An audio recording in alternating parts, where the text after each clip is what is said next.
பிரியமானவர்களுக்கு சமாதானம். ஒரு மனிதன் பிறந்து வளர்ந்து பள்ளியில் சேர்ந்து தேறினவனாகி பின்பு திருமணம், வேலை, இவைகளில் முன்னேற்றம், இப்படியாக ஒரு வளர்ச்சியை பார்க்கிற போது அவனது வாழ்க்கையானது பூமியிலே மகிழ்ச்சியாக இருக்கிறது. அதுபோலவே ஆவிக்குரிய வாழ்க்கையிலும் கர்த்தருக்குள்ளாக பிறக்கிறவர்கள் கிறிஸ்துக்குள்ளாக வளர வேண்டும், தேர வேண்டும். இப்படியாக அவர்களுடைய வளர்ச்சியானது கர்த்தருக்குள்ளாக, இயேசு கிறிஸ்துக்குள்ளாக அவர்களுக்கு ஒரு மகிழ்ச்சியான சந்தோஷமான வாழ்க்கை அளிக்கும் என்பது நிச்சயம். பிரியமானவர்களே, கடந்த ஞாயிறு நம்முடைய நித்திய ஜீவன் திருச்சபையில்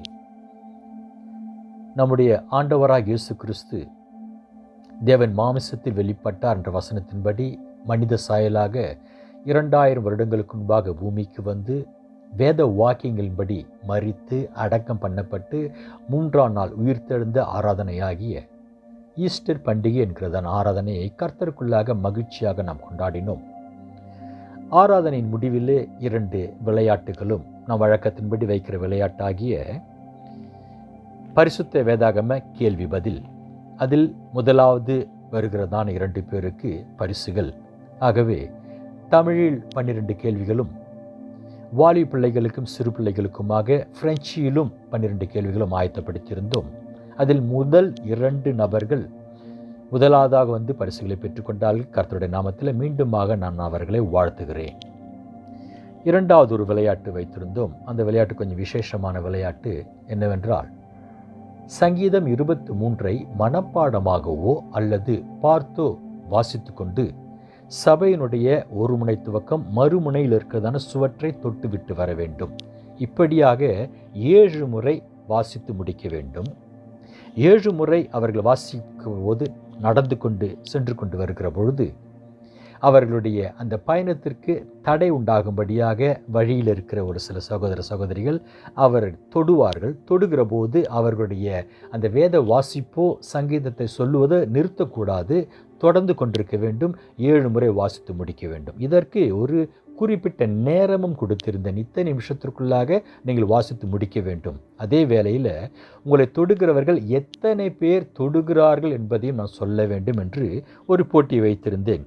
இந்த போட்டியை சொல்லி முடிப்பதற்கு முன்பாக அநேகர் ஐயோ இது மிகவும் சிரமம், முடியாது என்று சொல்லிவிட்டார்கள். ஒரு சிலர் முயன்று முடியாமல் நிறுத்திவிட்டார்கள். பிரியமானவர்களே, இந்த வாரம் முழுவதிலும் கடந்த ஞாயிறு ஆண்டவராக இயேசு கிறிஸ்து உயிர்த்தெழுந்த அந்த ஆராதனைக்கு வந்தவர்களை, அவர்கள் வந்த விதம், சபையிலே அநேகருடைய அந்த பேச்சுக்கள், நடக்கைகள், இந்த 2 போட்டிகள், இவைகள்லாம் அந்த வாரம் முழுவதும் என்னை மிகவும் வேதனைப்படுத்தின என்று சொல்லலாம். அல்லது சபையை நான் ஒரு எடை போடும்படியான அநேக காரியங்களை கர்த்தர் எனக்கு வெளிப்படுத்தினார். அதில் விசேஷமாக சபை இன்னும் தேர வேண்டியதாக இருக்கிறது. கர்த்தர் எதிர்பார்க்கிற, வேதம் எதிர்பார்க்கிற ஒரு தேர்ச்சியை கர்த்தருக்குள்ளாக சபை தேர வேண்டும் என்று சொல்லி எனக்கு அநேக காரியங்களை கர்த்தர் வெளிப்படுத்தினார். அதில் ஒரு சில காரியங்கள் என்ற தினத்தில் உங்களோடு கூட நான் பகிர்ந்து கொள்ளும்படியாக கர்த்தருடைய நாமத்தில் வந்திருக்கிற. முதலாவதாக அந்த 2 விளையாட்டுகள் எடுத்துக்கொள்வோம். முதல் விளையாட்டு வேதாகம கேள்வி பதில். எனக்கு இந்த வாரத்தில் எப்படி ஒரு எண்ணம் வந்ததுன்னு சொன்னீங்கன்னா, சில வேளை நம்முடைய இந்த விளையாட்டினுடைய முறைமையோ பிழை போல் இருக்கிறது, தவறு போல் இருக்கிறது என்பதை நான் உணர்த்தப்பட்டேன். எப்படி என்று சொன்னீங்கன்னா, தமிழில் 12 கேள்விகள், பிரெஞ்சில் 12 கேள்விகள். இந்த 12 கேள்விகளில் முதல் பரிசு வாங்கினவர்களுடைய இந்த மொத்த மதிப்பெண் என்ன சொன்னால், என்னுடைய கணக்கு பிழையாக இருக்காது என்று விசுவாசம் சொல்லுகிறேன், 5 மார்க்குகள் கிட்டத்தட்ட. அதாவது 12 கேள்விகளில் ஒரு 5 கேள்விகளுக்கு பதில் சொன்னவர்கள் தான் முதல் பரிசு பெற்றார்கள். அப்படி என்றால் மற்றவர்களுக்கு அந்த 5 கேள்விகளுக்கு கூட பதில் சொல்ல முடியாத ஒரு நிலைமை என்று சொல்லலாம். இது ஒரு பக்கம். இன்னொன்று, இவர்கள் தேர்ச்சி பெற்ற விதம் எப்படியாக நாம் கணக்கு செய்கிறோம், அதில் தானே பிழை என்று உணர்ந்து வச்சுங்களேன். ஏன்னா நான் இந்தியாவில் பிறந்து இந்தியாவில் வளர்ந்து அங்கே படித்தவன்கிறபடினால ஒவ்வொரு சப்ஜெக்ட்டுக்கும் 100 மதிப்பெண்கள், அதில் ஒரு குறிப்பிட்ட மதிப்பெண் எடுத்தால்தான் தேர்ச்சி பெறலாம், பாஸ் செய்யலாம் என்பது ஒரு நியதியாக இருக்கிறது. உதாரணத்திற்கு ஒரு சப்ஜெக்ட்டுக்கு 35 அல்லது 40 மார்க்கு எடுக்க வேண்டும் நினைக்கிறேன், எனக்கு ஞாபகம்ல மறந்து போச்சு. அப்போ 35 அல்லது 40 மார்க் எடுக்கலை என்று சொன்னால் அவர் தேர முடியாது. இப்போது கடந்த ஞாயிறு நம்முடைய திருச்சபையில் ஒருவர் 5 கேள்விகளுக்கு பதில் சொன்னால் அவர் அந்த 12 கேள்விகள் 5 எத்தனை பெர்சன்டேஜ் அவர் எடுத்தான்னு கணக்கு படலை. சில வேளை அவர் 35-40 தொற்றிருந்தார் சொன்னால் உண்மையிலே சந்தோஷம் வச்சிங்களேன். அந்த வாலி பிள்ளையும் கூட அப்படி தான் சொல்கிறேன். சந்தோஷம், மகிழ்ச்சி அடைகிறேன். ஆனாலும் அந்த 35-40% முண்டுதலாவதாக வந்து பரிசு பெற்றவரும் தொடர்ந்து சொன்னால் நம்முடைய சபையினுடைய தேர்ச்சியை கொஞ்சம் நினச்சி பாருங்கள். மிகவும் வேதனையாக இருக்கு எனக்கு. அடுத்தது, சரி அந்த 2 நபர்கள் முன்பரிசு எடுத்துக்கொண்டாலும் மற்றவர்களுடைய நிலைமை என்ன? இப்போ மற்றவர்கள் ஒருவருமே வகுப்பு தேறி கடந்து செல்வதற்கு தேர்ச்சி பெறவில்லையா? சுப்பிரமானவர்கள், ஒரு வகுப்பில் எத்தனை மாணவர்கள் இருப்பாங்க? ஒரு 25-30 மாணவர்கள் இருப்பாங்க. அதில் ஒரு கிளாஸில் ஒரே ஒரு மாணவர் பாஸ் பண்ணுறாருனால் அந்த வகுப்பில் ஏதோ பிழை இருக்கிறது. அதே மாதிரி ஒரு சபையில் இவ்வளோ பேர் இருந்து வேதாகமத்துக்கான கேள்வி பதிலில் ஒரே ஒரு நபர் மாத்திரம் ஒரு 5 மதிப்பெண் பெற்று தேர்ச்சி பெறுறார் சொன்னால் அந்த சபையில் ஏதோ பிழை இருக்கிறது. என்ன பிழை அது? அந்த சபை வளரவில்லை. எதில் வளரல? தேவனை அறிகிற அறிவிலே, வேதாகமத்தை குறித்த அறிவில் அந்த சபையானது வளரவில்லை என்ற அர்த்தம். பிரியமானவர்களே, இப்போ முதலாவதாக இந்த கேள்வி பதிலில் எனக்கு பெரிய ஒரு வேதனை. இத்தனை காலமாக உபதேசம் செய்து இத்தனை காலமாக போதித்து கொண்டு வருகிற இந்த சபையில் என்னுடைய முயற்சி, என்னுடைய பிரயாசத்துடைய பலன் இதுதானா என்பது எனக்கு பெரிய ஒரு மிகவும் ஒரு வேதனையான காரியம் வச்சுங்களேன். அடுத்தது, ஒரு சிலர் ஆராதனை முடிவில் எனக்கு தெரிய வந்த விஷயம், ஒரு சிலர் சொன்னாங்க அவர்களுக்கு கேள்விகளுக்கான பதில் தெரியுமாம், ஆனாலும் எழுந்து நின்று பதில் சொல்வதற்கு கூச்சமாக இருந்தது, அதனால் சொல்லவில்லையாம். ஸோ இவர்களுக்கு நான் சுருக்கமாக 2 வரியில் சொல்கிற பதில், நம்முடைய இரட்சகராக இயேசு கிறிஸ்து அன்று எருசலேம் நகர வீதிகளிலே நூற்றுக்கணக்கான ஆயிரக்கணக்கான ஜனங்களுக்கு முன்பாக தனது அவமானம் என்கிறதான உணர்ச்சியை முன்வைக்காமல் பாவ சிலுவையை தோள்மேல் சுமந்து கொண்டு கொல்கதா மலை வரையிலும் ஏறி சென்று தேர்ச்சி பெற்று இன்றைக்கு பிதாவின் வலது பாரிசத்தில் அமர்ந்திருக்கிறார். இந்த ஒரு பதிலை மாத்திரம் நான் உங்களுக்கு சொல்ல விரும்புகிறேன். அவர் அன்றைக்கு வெட்கம், கூச்சம் என்கிறதான அவமானம் என்கிறதான உணர்ச்சிகளுக்கு இடம் தரவில்லை. கர்த்தர் நாமத்திற்கு மகிமை உண்டாவதாக. ஆகவே முதலாவதாக செய்த அந்த வேதாகம கேள்வி பதில் இப்படியாக எனக்கு ஒரு பாடத்தை கற்றுக் கொடுத்தது. இன்னும் அதிகமாக மாணவர்கள் தேர்ச்சி பெறுவதற்கான உபதேசத்தை ஆயத்தப்படுத்த வேண்டும். இரண்டாவதாக, சங்கீதம் 23 வாசித்து கொண்டு 7 முறை வாசித்து முடிக்க வேண்டும். அதே வேளையில் வாசிப்பதில் பிழையோ தவற வரக்கூடாது. உங்களுக்கு சில தடைகள் வருகிற போது அவைகளை பொருட்படுத்தாமல் வாசித்து முடிக்க வேண்டும். இதில் சிலர் முயற்சிக்காமலே விட்டுட்டாங்க, ஒரு சிலர் முயற்சித்து முடியவில்லை சொன்னால் 2 பிழைகளை முக்கியமாக நான் அதில் பார்க்கிறேன். 2 பிழைகளில் முதலாவது பிழை, சபையானது வசனத்தை மறந்துவிட்டது. எதற்காக போதனைகள், எதற்காக வார்த்தைகள் என்று சொன்னால், நமக்கு ஒரு சூழ்நிலை உண்டாகிற போது அந்த வார்த்தையை வைத்துத்தான் நாம் நமக்கு வருகிறதான போராட்டங்களை ஜெயம் கொள்ள வேண்டும். ஆண்டவராக இயேசு கிறிஸ்து உபவாசித்து 40 நாள் முடித்த போது சோதனைக்காரன் சோதிக்க வந்த பொழுது தேவனுடைய வார்த்தைகளை வைத்துத்தான் அவர் ஜெயம் கொண்டாராம். இப்போ சபையில் போன ஞாயிற்றுக்கிழமை இந்த விளையாட்டு வருகிற பொழுது அவர்கள் முக்கியமாக 2 வார்த்தைகளை மறந்து போனார்கள். முதலாவது வார்த்தை பிலிப்பியர் 4:13 சொல்லுகிறது, என்னை பலப்படுத்துகிற இயேசு கிறிஸ்துவினாலே எல்லாவற்றையும் செய்து எனக்கு பலனுண்டு. பிரியமானவர்கள், அப்போ நீங்கள் கேட்கலாம், எல்லாத்தையும் நாங்கள் செஞ்சிட முடியுமா? எல்லாத்தையும் உங்களால் செய்ய முடியாது. ஆனால் உங்களை உருவாக்கின தேவன் உங்களை எதற்காக உருவாக்கினாரோ அதை நாங்கள் செய்வதற்குண்டான பலத்தையும் ஞானத்தையும் நிச்சயமாக உங்களுக்கு அவர் தருவார். இதில் சந்தேகம் இல்லை. ஏன்னா இந்த பாத்திரம் உருவாக்கப்பட்டதே அதற்காகத்தான் என்கிற போது அதை கூட உங்கள் அருளாது இருப்பார் அவர். இப்போ நீங்கள் முயற்சி பண்ணவே இல்லை. அப்போ நீங்கள் என்ன செய்யணும்? நீங்கள் வளர வேண்டும் என்பது தேவனுடைய நியதி, பரிசுத்த வேதாகமத்தின் போதனை என்று சொன்னால் உங்களுக்கு வளர்ச்சிக்கு உண்டானதை தேவன் தரமாட்டாரா? முதல் பிழை. அடுத்தது இன்னொரு வசனத்தை நான் வாசிக்க விரும்புகிறேன். 2 கொரிந்தியர் 3:5 சொல்லுகிறது, எங்களால் ஏதாகிலும் ஆகும் என்பது போல ஒன்று யோசிக்கிறதற்கு நாங்கள் எங்களாலே தகுதியானவர்கள் அல்ல, எங்களுடைய தகுதி தேவனால் உண்டாகியிருக்கிறது. இப்போ முதல் பிழை, சபை செய்த பிழை, உங்களுடைய தகுதி, உங்களுடைய முயற்சி, உங்களுடைய யோசனையில் நீங்கள் முயற்சி செய்திகள் முடியாமல் போனது. ஒரு சிலர் முயற்சி செய்யவே இல்லை. அப்போ நீங்கள் உங்களுடைய தகுதியை முதல் வைத்தீர்கள். முதல் பிழை இது. இரண்டாவது பிழை, நீங்கள் தேவனுடைய உதவியை நாடவே இல்லை. யாருமே ஒரு 2 நிமிட ஜெபம் அல்லது ஒரு 2 வினாடி ஜெபம், ஆண்டவரே நான் செய்ய விரும்புகிறேன், எனக்கு உதவி செய்யுங்க அப்படி சொல்லி யாருமே ஜெபத்தில் கேட்கவே இல்லை. நீங்கள் ஜெபம் செய்திருந்தீங்கன்னு சொன்னால் தேவன் ஏதாவது ஒரு வகையில் உங்களுக்கு நிச்சயமாக உதவி செய்திருப்பார். விண்ணப்பத்தை கேட்கிறவராம். நம்முடைய தேவனுக்கு ஒரு நாமம் உண்டு, அவர் விண்ணப்பத்தை கேட்கிறவர். நீங்கள் ஜெபம் பண்ணியிருந்தீங்களா, நிச்சயமாக சில வேளை என்னுடைய இருதயத்துக்குள்ள இந்த போட்டிகளில் சில சிஸ்டங்களை மாற்ற சொல்லியோ அல்லது உங்களுக்கு தடைகளை கொண்டு வரும்படியே ஏற்பாடு செய்திருப்பாருங்க.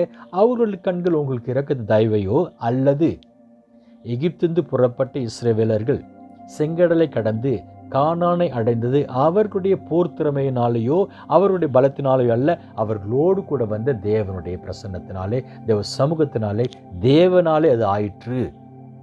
இதை நான் அன்றைக்கு சொன்னேன். ஞாயிற்றுக்கிழமை அந்த விளையாட்டின் போது இந்த வசனத்தை நான் உங்களுக்கு ஞாபகப்படுத்த வேண்டும் என்பதற்கான சொன்னேன். கானான் பயணத்தை நினைவு கூறுங்கிற ஒரு வார்த்தையை நான் சொன்னேன்.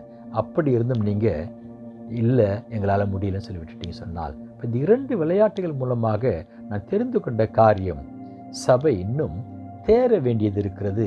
ஏன் தேர்னு சொன்னால், கிறிஸ்துக்குள் தேர்னால்தான் சபையானது கர்த்தருக்குள் மகிழ்ச்சியான ஒரு முடிவை பார்க்கும், மகிழ்ச்சியான ஒரு வாழ்க்கையை வாழும். ஸோ பிரியமானவர்களே, நான் விரும்புகிற காரியம், ஒவ்வொரு மாதமும் கடைசி சனிக்கிழமை நம்ம சபையில் உபவாச ஆராதனை இருக்கிறது. இன்றையிலிருந்து நாம் உபதேசிக்கிற போதிக்கிற இந்த பிரசங்கங்களிலிருந்து 3 மாதத்திற்கு ஒரு முறை 3வது சனிக்கிழமை ஒரு சிறு கேள்வி பதிலை ஏற்பாடு செய்வதற்கு நான் யோசித்திருக்கிறேன். அன்றைய தினத்தில் கலந்து கொள்ள விரும்புகிறவர்கள் கலந்து கொள்ளலாம் என்று சொன்னால் சனிக்கிழமை உபவாச ஆராதனை, ஞாயிற்றுக்கிழமை வருவது போல் எல்லாரும் வரமாட்டேன் என்பது தெரியும். ஆனாலும் இது பலவந்தமோ கட்டாயமோ அல்ல. நான் கிறிஸ்துக்குள்ளாக தேறினவனாக விரும்புகிறேன் என்று உங்களை அர்ப்பணித்து வர விரும்புகிறவர்கள் நீ சனிக்கிழமை உபவாச ஆராதனை கலந்து கொள்ளலாம். அன்றைக்கு இந்த 3 மாதமும் போதிக்கிறதான போதனைந்து ஒரு சில கேள்விகள் உங்களுக்கு கேட்கப்படும். அதில் கொண்டு சபையினுடைய வளர்ச்சியை நான் எடை போடுவதற்கு திரும்பவுமாக எனக்கு அது ஒரு உதவியாக இருக்கும். ஆகவே அடுத்த உபவாச ஆராதனை ஜூன் மாதம் 29ஆம் தேதி ஒரு சனிக்கிழமை ஜூன் 29 கேள்வி பதில் உண்டு என்பதை உங்களுக்கு நான் இப்பொழுது அறிய தருகிறேன். கர்த்தருடைய பரிசுத்த நாமத்திற்கு மகிமை உண்டாவதாக. அடுத்ததாக, இப்போ சபை வளர வேண்டும், சபை தேறின சபையாக மாற வேண்டும் என்று சொன்னால், நான் சொன்ன 2 பேருடைய பிரயாசை, 2 பேருடைய ஒத்துழைப்பு தேவைப்பட்டிருக்கிறது. யாருன்னு சொன்னால், ஒன்று தேவனுடைய வசனத்தை போதிக்கிற போதகர், இரண்டாவதாக தேவனுடைய வசனத்தை கேட்கிறதான சபை. இந்த 2 பேருடைய பிரயாசை இல்லாமல் சபையை தேறின சபையாக கர்த்தருக்கு முன்பாக நிலைநிறுத்த முடியாது. அதற்கு கொலோசியர் அப்போஸ்தலராகிய பவுல் கொலோசியருக்கு நிருபம் 1ஆம் அதிகாரம் 28வது வசனம் சொல்றார் பாருங்க. எந்த மனுஷனையும் கிறிஸ்து இயேசுவுக்குள் தேறினவனாக நிறுத்தும்படிக்கு அவரையே நாங்கள் அறிவித்து, எந்த மனுஷனுக்கும் புத்தி சொல்லி, எந்த மனுஷனுக்கும் எல்லா ஞானத்தோடும் உபதேசம் பண்ணுகிறோம். கர்த்தருடைய பரிசுத்த நாமத்திற்கு மகிமை உண்டாவதாக.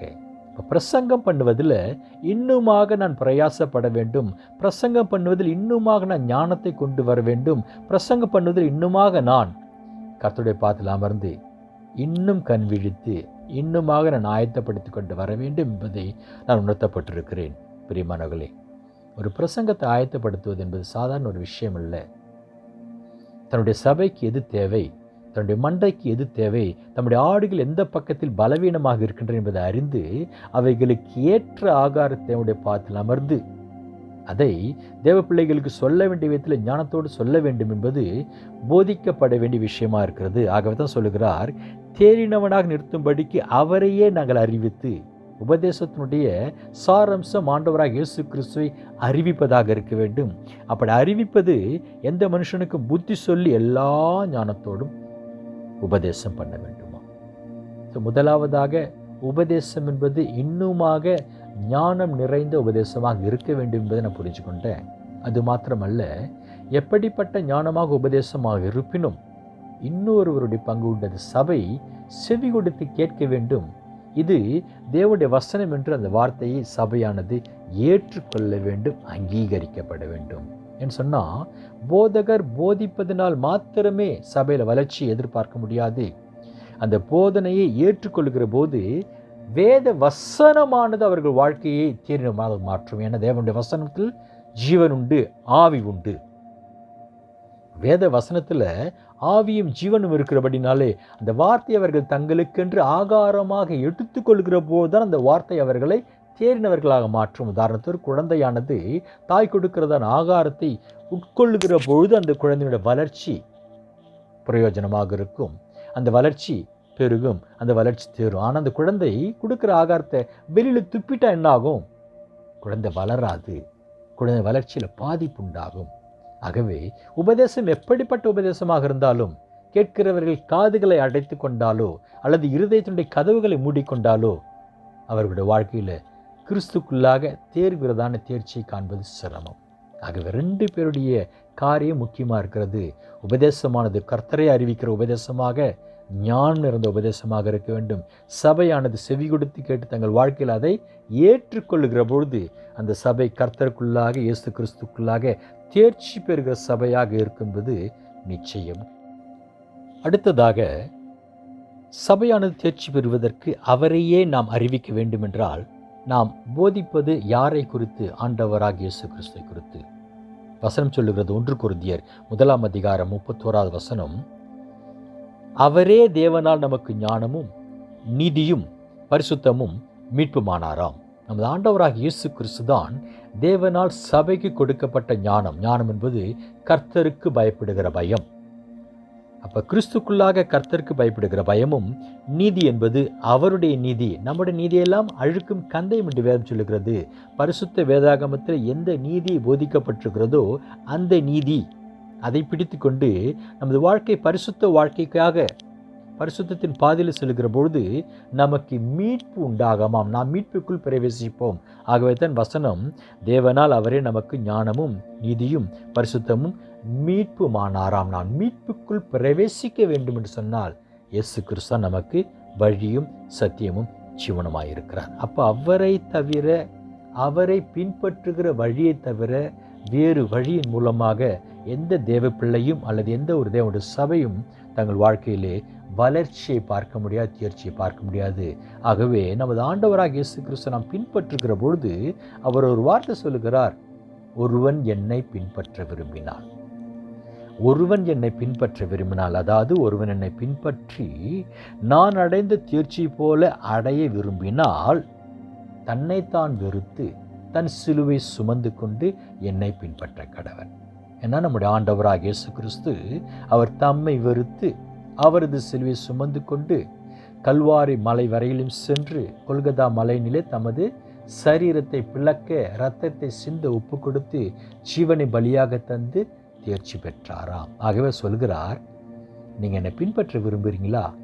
நீங்கள் தேர்ச்சி அடைய விரும்புகிறீங்களா? உங்களுடைய சிலுவை சுமந்து கொண்டு என் பின்ன வாங்க. இப்போ சபைகளுக்கு பிரச்சனை என்னன்னு சொன்னீங்கன்னா, இந்த சிலுவை சுமந்து கொண்டு என் பின்னே வாங்க சொன்ன உடனே சபை, இது எங்களால் முடியாதுங்க, இது எங்களுக்கு சிரமம் அப்படி சொல்லி இந்த தேர்ச்சி அடைவதை காரியதிலே அவர்கள் முயற்சிப்பதே இல்லை. திரும்பவுமாக நான் சொல்கிறேன், தங்களுடைய சுயத்துக்கு போயிடுறாங்க. ஏன்னு சொன்னால் அவர்கள் சிலுவையை குறித்து அறிந்திருக்கிறதா அந்த வேத அறிவு அவர்கள் வாழ்க்கையில் தேர்ச்சியை உண்டு பண்ணுவதற்கு ஏற்ற அறிவாக இல்லை என்பதுதான் அர்த்தம். வச்சிங்களேன். ஏன்னா சிலுவைன்னு சொன்னாலே ஏதோ பாடு, ஐயோ ஆண்டவரை சிலுவையில் அடைச்சாங்க, அவர் ரொம்ப பாடு அனுபவித்தார், அவர் ரொம்ப வேதனைப்பட்டார், ரொம்ப கஷ்டப்பட்டார், அப்படிலாம் நம்மளால் கஷ்டப்பட முடியாது, அதற்காக நம்ம ஆண்டவர்கிட்ட வரோம். இல்லைங்க, நீங்கள் அடைய வேண்டிய, நான் அடைய வேண்டிய சகல பாரத்தையும் சகல வேதனைகளையும் சகல கஷ்டங்களையும் சிரமங்களையும் அவர்தாமே நமக்காக சிலுவையிலே சுமந்து தீர்த்தாராம். ஆகவே சிலுவை எடுத்துக்கொண்டு என் பின்ன வாங்கன்னு சொன்னீங்கன்னா அவர் அடைந்தது போல கஷ்டம் என்றதல்ல. வேறு ஒரு சத்தியத்தை சொல்ல விரும்புகிறோம் பாருங்க. முதலாவதாக நம்முடைய இருதயத்துக்குள்ளாக நாம் ஒரு சிலுவையை சுமக்க வேண்டும். நம் இருதயத்துக்குள்ளாக நாம் ஒரு சிலுவை சுமந்தோம் என்று சொன்னால் வெளியரங்கமாக ஆண்டவராக இயேசு கிறிஸ்து சுமந்தது போல சிலுவை சுமப்பது நமக்கு சிரமமாக இராது. இப்போ நம்ம இருதயத்துக்குள்ளாக முதலாவது சுமக்க வேண்டிய சுமை என்று சொன்னால் அதுதான் ஆரம்பத்தை சொன்னேன். தேவனுடைய வார்த்தையை நாம் முதலாவது நமக்கென்று சொல்லி ஏற்றுக்கொள்ள வேண்டும், அல்லது தேவனுடைய வார்த்தைக்கு நம்மை நாம் அர்ப்பணிக்க வேண்டும், ஒப்பு கொடுக்க வேண்டும். தேவன் நம்மை குறித்து, தேவன் என்னை குறித்து என்ன எழுதியிருக்கிறாரோ அப்படி நடந்து கொள்வதற்கு நாம் ஒப்பு கொடுக்குறோம் பாருங்க. அதான் முதலாவதாக நாம் நம்முடைய இருதயத்தில் சுமக்கிறதான சிலுவை. மத்தேயு எழுதின சுவிசேஷம் 27ஆம் அதிகாரம் 11ஆம் வசனம். ரொம்ப சிம்பிளான ஒரு வசனம் தான், ஆனாலும் அருமையான ஒரு வசனம். இயேசு தேசாதிபதிக்கு முன்பாக நின்றாராம். இயேசு தேசாதிபதிக்கு முன்பாக நின்றார். இந்த தேசாதிபதி யாருங்க? பிலாத்து. உலகத்தில் ஏதோ ஒரு சின்ன புள்ளி மாதிரி இருக்கிறதான எருசலேம், அதில் ஒரு பகுதியை ஆளுகிறதான ஒரு தேசாதிபதியாக இருக்கிறான். அவனுடைய வயசு எது வரைக்கும் வரும்? 70, பலத்தின் மிகுதியினால் 80. இப்போ அவன் ஒரு சிங்காசனத்தில் அமர்ந்திருக்கிறான். அந்த சிங்காசனத்திற்கு முன்பாக ஆண்டவராக இயேசு கிறிஸ்து நிற்கிறார். பிலாத்துவை குறித்து பரிசுத்த வேதாகமத்தில் அந்த 4 சுவிசேஷ புத்தகங்களில் ஒரு 4-5 இடத்துல எழுதப்பட்டிருக்கும் பிலாத்துங்கிறதான ஒரு நாமம். ஆனால் அந்த பிலாத்துக்கு முன்பாக நின்ற ஆண்டவராக இயேசு கிறிஸ்து யார் என்று சொன்னால், ஆதியாகமம் முதல் வசனம் வருது பாருங்க, ஆதியிலே. இந்த ஆதியிலே என்ற வார்த்தைக்கு சொந்தக்காரர் ஆண்டவராக இயேசு கிறிஸ்து. வெளிப்படுத்தின விசேஷத்தில் ஆமென் முடித்து பாருங்க, அந்த ஆமென்கிற வார்த்தைக்கு சொந்தக்காரர் ஆண்டவராக இயேசு கிறிஸ்து. இப்போ வேதாகமம் முழுவதும் அறிவிக்கிற ஒரு நாமம், மேலே வானத்திலும் கீழே பூமியிலும் பூமியின் கீழ் உள்ள தண்ணீரிலும் தொழுது கொள்ள வேண்டிய, நமஸ்கரிக்க வேண்டிய, முழங்கால் யாவும் மடக்க வேண்டிய நாமத்தை உடைய ஆண்டவராக இயேசு கிறிஸ்து தேசாதிபதிக்கு முன்பாக கட்டப்பட்டவராக தலை தாழ்த்தி நின்றாராம். கர்த்தருடைய நாமத்திற்கு மகிமுண்டாவதாக. பிரியமானவர்களே, அந்த தேசாதிபதி ஒரு நாள் நமது ஆண்டவராக இயேசு கிறிஸ்துடைய நியாயாசனத்திற்கு முன்பாக நிற்க வேண்டியவன்.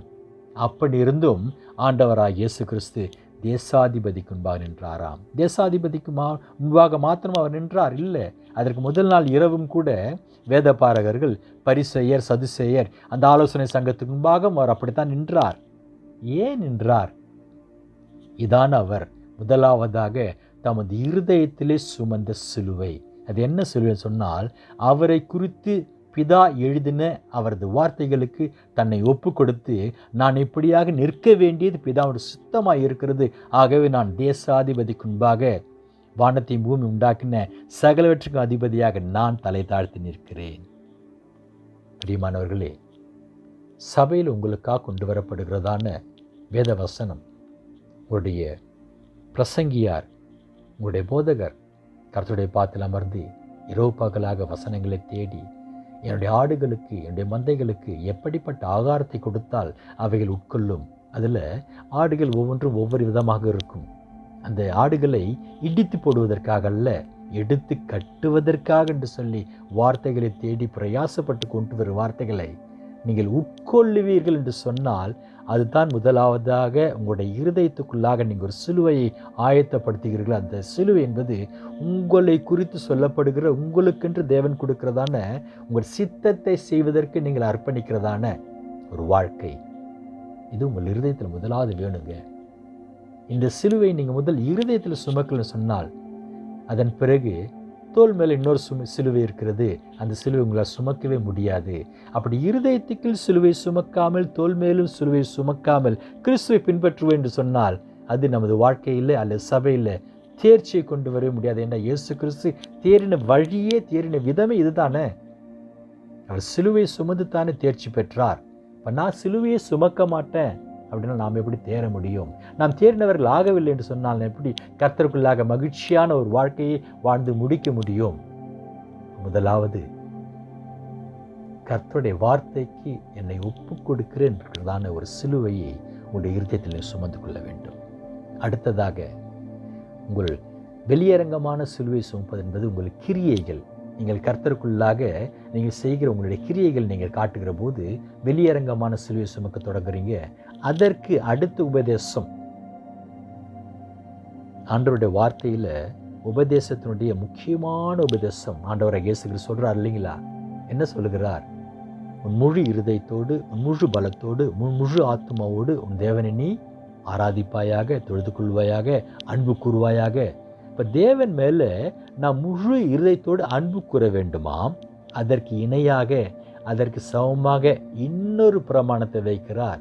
உன்னை நீ நேசிக்கிறது போல பிறனையும் நீ நேசிப்பாயாக. பிரியமானவர்களே, இதுதான் கிறிஸ்துவனுடைய அடிப்படை போதனையாக இருக்கிற. இது இல்லாமல் கிறிஸ்துவும் இல்லை, இது இல்லாமல் கிறிஸ்துவுமே இல்லை. ஆனால் இன்றைக்கு சபை கூடி வருகிற தேவ பிள்ளைகளில் இந்த போதனைக்கு தங்களுடைய இருதயத்துக்குள் இடம் கொடாமல், அதாவது இந்த போதனை ஏற்றுக்கொள்ள வேண்டும் என்கிறதான ஒரு சிலுவையை தங்கள் இருதயத்தில் சுமக்க விரும்பாமலே சபை கூடி வந்து சபை கூடிவிட்டு போகிறபடினால் அவர் வாழ்க்கையில் எப்படி தேர்ச்சியை பார்க்க முடியும்? அவர் வாழ்க்கை எப்படி வளர்ச்சியை பார்க்க முடியும்? அவர் வாழ்க்கையில் கிறிஸ்துக்குள்ளான மகிழ்ச்சியை எப்படி பார்க்க முடியும்? ஆண்டவராக இயேசு கிறிஸ்து ஒரு சிலுவை சுமந்து கொண்டு கொல்கதா மலையின் மேல் ஏறி சென்று பிதாவுடைய சித்தத்தை செய்து முடித்தான்னா, அந்த சிலுவையில் 2 சத்தியங்கள் மறைக்கப்பட்டிருக்கின்றன.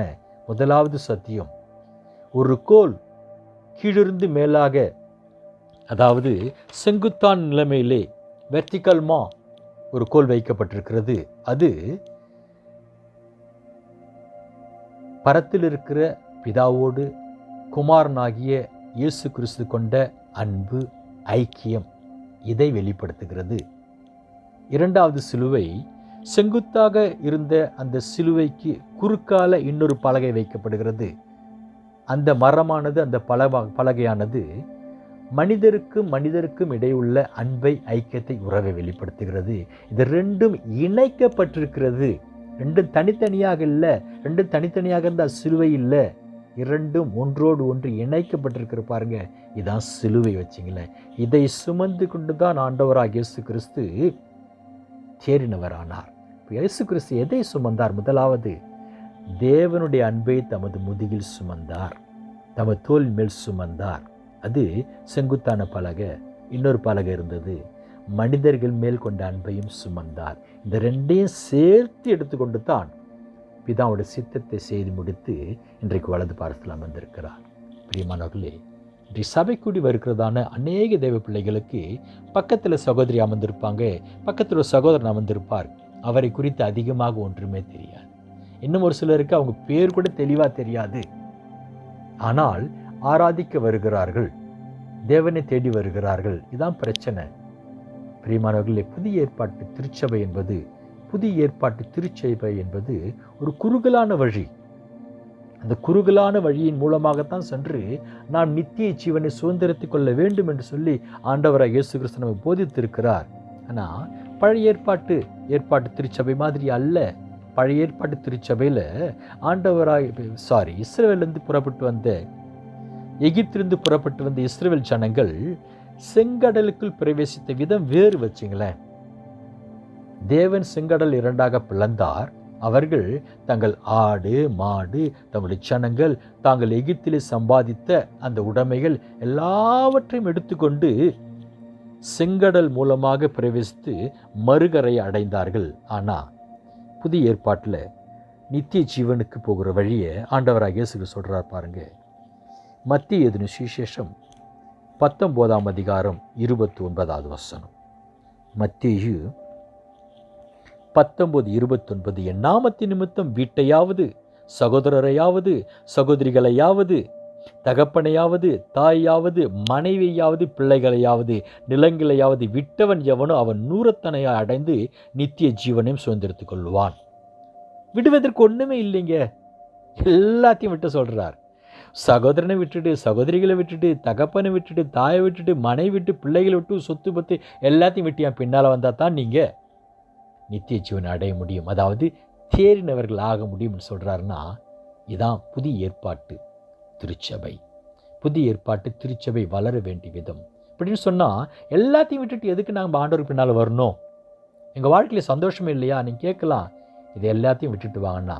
இது எல்லாத்தையும் ஒரு விட்டுட்டு வர சொல்ல, இவைகள் மேல் நீங்கள் வைக்கிற அன்பை விட, இவைகளுக்கு நீங்கள் கொடுக்குற முக்கியத்துவத்தை விட முதலாவது என் மேல் அன்பு வைங்க, எனக்கு முக்கியத்துவம் கொடுங்க, இதெல்லாம் உங்கள் பின்னால் வரும் சொல்கிறாருங்க. முதலாவது தேவனுடைய நீதியும் ராஜ்யத்தை தேடுங்கள், மற்றவையாவும் உங்களுக்கு, மற்றையாவும் என்கிற போது தான் தகப்பன், தாய், மனைவி, பிள்ளைகள், சகோதரர், சகோதரி, உங்கள் நிலம், சொத்து பற்றி எல்லாம் உங்கள் கூட வருவான், மற்றவையாவும் உங்களுக்கு கூட கொடுக்கப்படும். இப்போ இதுதான் புதிய ஏற்பாட்டு திருச்சபை. இப்போ புதிய ஏற்பாட்டு திருச்சபையில் நாம் தேறினவர்களாகவேன்னு சொன்னால், ஒவ்வொரு தேவ பிள்ளையும் ஒவ்வொரு சபையும் செய்ய வேண்டிய ஒரு காரியம், சிலுவையில் தொங்கிய ஆண்டவராகி இயேசு கிறிஸ்துவை நேசிக்க வேண்டும். நம்ம ஆசீர்வதிக்கிற ஆண்டவராக இயேசு கிறிஸ்துவை மாத்திரமே நேசிப்பது நேசமல்ல. சிலுவையில் தொங்கின, சிலுவையில் தொங்கின ஆண்டவராக இயேசு கிறிஸ்து நேசிக்க வேண்டும். ஒவ்வொரு நாளும் அந்த சிலுவைக்கு முன்பாக நிற்க வேண்டும். அந்த சிலுவை உபதேசிக்கிற உபதேசங்களை தியானிக்க வேண்டும். அதாவது சிலுவை சுமப்பதற்கு நாம் ஒப்பு கொடுக்க வேண்டும். இப்படி செய்கிற பொழுது நம்முடைய இருதயமானது நம்மை குறித்து தேவனுடைய சித்தத்தை சுமப்பதற்கு, சித்தத்தை செய்வதற்கு ஆயத்தமாகும். இப்போ முதலாவது நம்முடைய இருதயத்துக்குள்ளாக ஒரு சிலுவை நாம் அங்கீகரித்துக் கொள்கிறோம், ஏற்றுக்கொள்கிறோம். அது உபதேசத்தை கேட்டு உபதேசத்திற்கு கீழ்ப்படிய வேண்டும் என்கிறதான சிலுவையானது உங்களுடைய இருதயத்துக்குள்ளாக நீங்கள் சுமக்க தொடங்குறீங்க.